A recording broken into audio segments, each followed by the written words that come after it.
IIT में वस्त्र इंजीनियरों का 34वां राष्ट्रीय सम्मेलन संपन्न हुआ। इनोवेटिव टेक्सटाइल मटेरियल विषय पर 2 दिवसीय राष्ट्रीय सेमिनार की हुई शुरुआत।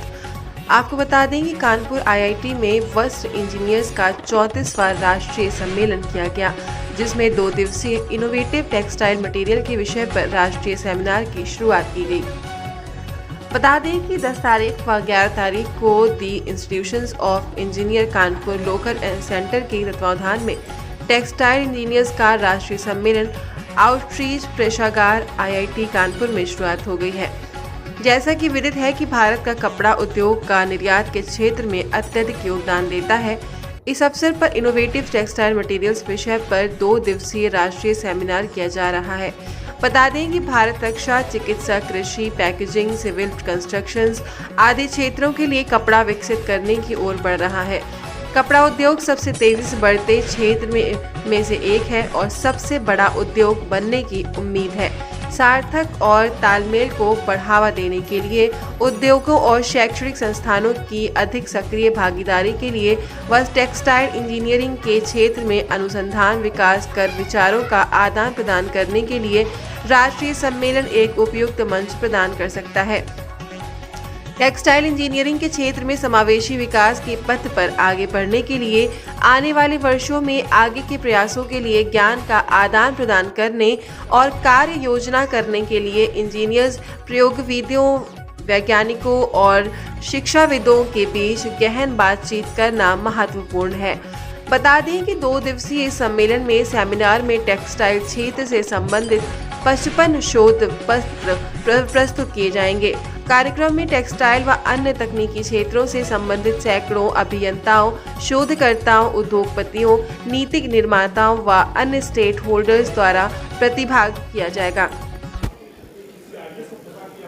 क्या कार्यक्रम हुआ है? देखिए, ये हमारा एक नेशनल लेवल का टेक्सटाइल का ये प्रोग्राम है, जिसमें कि इनोवेटिव टेक्सटाइल मटेरियल के ऊपर बहुत लोगों को लेक्चर देना है। इनोवेटिव टेक्सटाइल मटेरियल का ये मतलब होता है कि जो कन्वेंशनल टेक्सटाइल है उसको और क्रिएटिविटी बढ़ा के उसकी और एप्लीकेबिलिटी बढ़ाई जाए, ताकि वो मार्केट में और अच्छा उपयोगी साबित हो सके।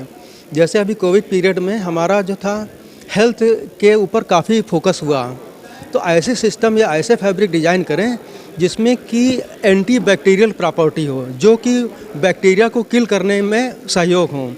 तो जैसे कोई सिल्वर नैनो पार्टिकल का इम्प्रेग्नेशन होता है, कॉपर नैनो पार्टिकल का इम्प्रेग्नेशन होता है, ताकि वो हमारे अंदर जो बैक्टीरिया होते हैं, वायरस होते हैं, उसको किल कर सके। तो इस तरह इनोवेटिव आइडियाज़ को ले करके जो हम फैब्रिक डेवलप करते हैं वो ज़्यादा उपयोगी होंगे। ठीक है। इसी तरह से जैसे अभी हम लोग ग्लेशियर रीजन में हैवी टेक्सटाइल मटेरियल यूज़ करते हैं ताकि थर्मल कंफर्ट प्रॉपर्टी मिल सके, लेकिन इनोवेटिव टेक्सटाइल मटेरियल के मिलने से लाइटर वेट होगा और ज़्यादा थर्मल इंसुलेशन होगा, वो ज़्यादा उपयोगी होगा ये। तो इस तरह से इनोवेटिव टेक्सटाइल मटेरियल का यूज़ करके जो करंट सिनारियो वाला स्टेटस है प्रोडक्ट का, उसको और कैपेबल बनाए और यूज़फुल बनाए। ये इस प्रोग्राम का मेन मकसद है। Okay, thank you sir. आज के कार्यक्रम के विषय में जानकारी। ये जो है हमारे प्रदेश में यह टेक्सटाइल इंजीनियर का कन्वेंशन ये पहली बार हो रहा है। हम लोगों ने ये कानपुर लोकल सेंटर ने, हमारे यूपी में 6-7 सेंटर हैं और प्रदेश का जो है लखनऊ में हमारा मुख्य सेंटर है प्रदेश का, और यह कानपुर लोकल सेंटर है। तो पहली बार प्रदेश को यह मिला है कानपुर लोकल सेंटर को कि 34वां जो है टेक्सटाइल इंजीनियर का कन्वेंशन यहाँ पर कराया जाए। तो पहली बार हो रहा है, क्योंकि जैसा हमारे मुख्य अतिथि जी ने भी बोला था कि ये जो है ईस्ट ऑफ मैनचेस्टर कहा जाता था कानपुर को। ये कपड़ा उद्योग का बहुत बड़ा क्षेत्र था, लेकिन धीमे धीमे यहाँ के जो है सारे मिलें धीमे धीमे बंद हो गई।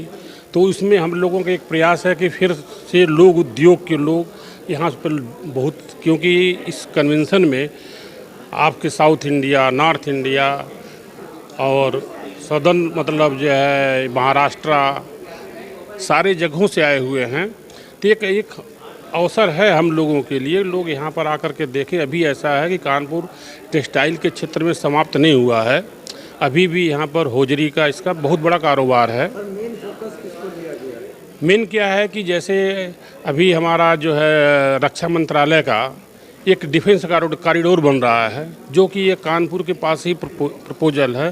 तो हमारा जो थीम है इनोवेटिव टेक्सटाइल मटेरियल्स, इसमें क्या है डिफेंस के लिए जैसे बुलेट प्रूफ हो गया, आर्मर फैब्रिक, जैसा कि अभी हमारे अभिजीत मजूमदार जी ने उस पर लेक्चर भी दिया, बहुत अच्छा लेक्चर उन्होंने दिया है।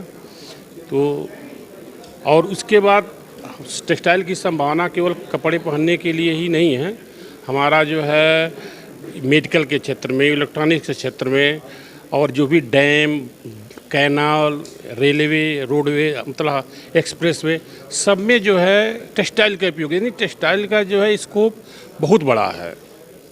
तो इसलिए हम लोगों का जो थीम था इस कन्वेंशन का इनोवेटिव टेक्सटाइल मटेरियल, और यदि इसको बनाने के लिए उद्योग, इन मटेरियल को बनाने के लिए उद्योग हमारे यहाँ लगे तो इसका है कि बहुत बड़ा हमें एक क्षेत्र मिल जाएगा एक्सपोर्ट करने का, निर्यात करने का, और जिससे भारत को बहुत सारे देश में जो है हमारी मुद्रा मिलेगी, विदेशी मुद्रा, फॉरेन रेवेन्यू जनरेट होगा। सर आगे आने वाली युवा जनरेशन के लिए टेक्सटाइल सेक्टर में क्यों जाए, कुछ बताना चाहते हैं? जैसा कि हमने बताया कि ये जो हमारा इनोवेटिव टेक्सटाइल मटेरियल लिया गया है, इसका प्रोडक्शन के लिए एक छोटे लोग इंडस्ट्रियाँ लगाए। पहले कानपुर में इंडस्ट्री थी कि छोटे बुलेट प्रूफ भी बनना शुरू हो गया था, लेकिन बीच में वो इंडस्ट्री बंद हो गई। तो हमारी युवा जो है एक वैल्यू एडेड आइटम बनाए। ये जो इनोवेटिव टेक्सटाइल मटेरियल है ये वैल्यू एडम है। आप कपड़ा बनाएंगे तो उतना प्रॉफिट आप गेन नहीं करेंगे। तो युवा जनरेशन को इस हमारे कन्वेंशन से सीखना चाहिए कि इन क्षेत्रों में हम आगे जाएं तो बहुत सारी निर्यात की संभावनाएं हैं, फॉरेन करेंसी रेवेन्यू जनरेट करने की बहुत ज़्यादा संभावनाएं हैं।